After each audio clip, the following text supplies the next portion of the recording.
अस्सलामुअलैकुम। आज मैं आपके साथ शेयर कर रही हूँ सोयाबीन कबाब की रेसिपी, जो बहुत ही ज़्यादा टेस्टी और हेल्दी होते हैं। एक बार सोयाबीन के कबाब इस तरीके से बनाकर ज़रूर ट्राई कीजिएगा, आपको ज़रूर पसंद आएंगे। तो चलिए आज की सुपर टेस्टी रेसिपी बनाना शुरू करते हैं। ये मैंने 1.5 कप के करीब सोया चंक्स ली है। इसे 10 मिनट के लिए गर्म पानी में भिगो दिया था, फिर इसे अच्छे से वॉश करके निचोड़ लिया है। ये मैंने हाफ़ कप चना दाल ली है और एक छोटे साइज़ की प्याज ली है। 2 टेबल स्पून मैंने लहसुन अदरक लिया है, जो मैंने दरदरा कूट लिया है। अब सभी चीज़ों को एक प्रेशर कुकर में ट्रांसफ़र कर देंगे। सबसे पहले मैंने इसमें चना दाल डाली है, फिर सोया चंक्स ऐड किए हैं।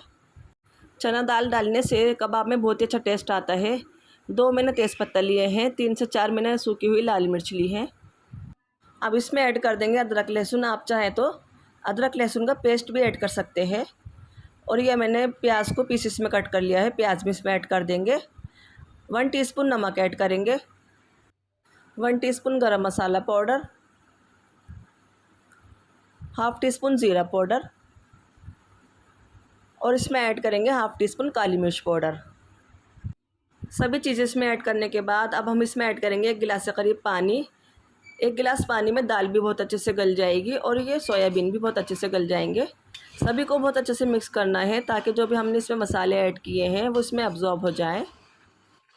अच्छे से मिक्स करने के बाद अब हम कुकर की लिड लगा देंगे और हाई फ्लेम पर एक प्रेशर आने के बाद इसे 10 से 15 मिनट के लिए पकाएंगे।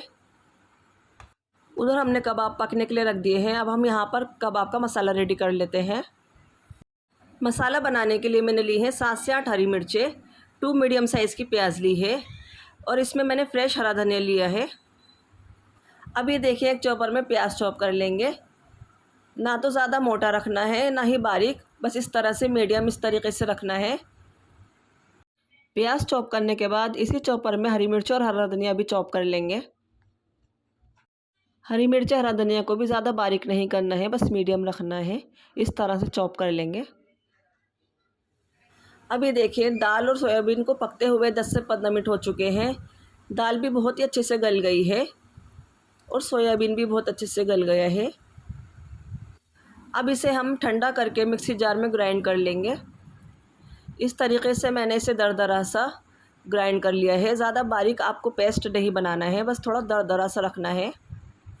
अब हमने जो कबाब के मसाले रेडी करके रखे थे वो इसमें ऐड कर देंगे। इसमें प्याज ऐड कर देंगे और हरा धनिया हरी मिर्चें भी ऐड कर देंगे और इसे बहुत ही अच्छे से मिक्स करना है। हाथों से इस तरह मसल के बहुत ही अच्छे से कबाब को मिक्स करना है ताकि जो मसाले हैं वो इसमें अच्छे से मिक्स हो जाएं। सभी साइड से कबाब को बहुत अच्छे से मिक्स करना है ताकि जब हम कबाब बनाएं तो ये टूटे नहीं। इस तरीके से इसको रेडी करके रखना है। जितनी अच्छी इसकी मिक्सिंग होगी उतना ही अच्छा कबाब का शेप आएगा। फिर इस तरीके से कबाब को शेप देना है, गोल करके इस तरह प्रेस करके हथेलियों से इस तरह कबाब को शेप देना है। आप अपने अकॉर्डिंग कबाब का शेप रख सकते हैं, छोटा रखना है या बड़ा वो आपकी चॉइस है। इसी तरीके से सारे कबाब रेडी करके रखेंगे। इस तरह से हथेलियों से प्रेस करके ऐसे कबाब का शेप देना है। सभी कबाब इस तरीके से रेडी करके रखने हैं। आप चाहें तो इसे फ्रीज़ भी कर सकते हैं। ये देखिए माशाल्लाह से कबाब बन के रेडी हो चुके हैं। अब हम इसे फ्राई करेंगे। ये देखिए ये मैंने एक पैन लिया है, इसमें मैंने कुकिंग ऑयल ऐड किया है। मैं इसे शैलो फ्राई करूँगी, आप चाहें तो डीप फ्राई भी कर सकते हैं। 1 बाय 1 इसमें कबाब ऐड करते जाएंगे। अगर आपको भी सोयाबीन पसंद है तो ये सोया कबाब ज़रूर ट्राई करिएगा। ये टेस्टी तो बनते हैं लेकिन उससे भी ज़्यादा ये हेल्दी होते हैं। गैस का फ्लेम मैंने मीडियम टू हाई रखा था। एक साइड से ये कबाब बहुत अच्छे से सिक गए हैं। अब हम इसे फ्लिप कर देंगे, 1 बाय 1 फ्लिप कर देंगे। कबाब को इतना सेकना है कि इसका कलर डार्क ब्राउन हो जाए, ज़्यादा नहीं सेकना है, नहीं तो ये जल जाएंगे। अब मैं इसे दूसरी साइड से भी फ्लिप कर दूंगी। अभी मुझे इसका कलर बहुत लाइट लग रहा है, थोड़ा मैं एक साइड से और सेकूंगी।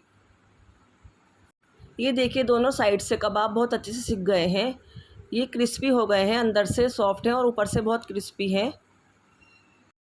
ये देखिए माशाल्लाह से सभी कबाब बन के रेडी हो चुके हैं। आपको ये मेरी सोयाबीन कबाब की रेसिपी कैसी लगी? अपना फ़ीडबैक मुझे ज़रूर दें। मेरी वीडियो को लाइक एंड शेयर करें। इंशाल्लाह मिलते हैं और भी अच्छी अच्छी रेसिपीज़ के साथ। तब तक के लिए अल्लाह हाफ़िज़।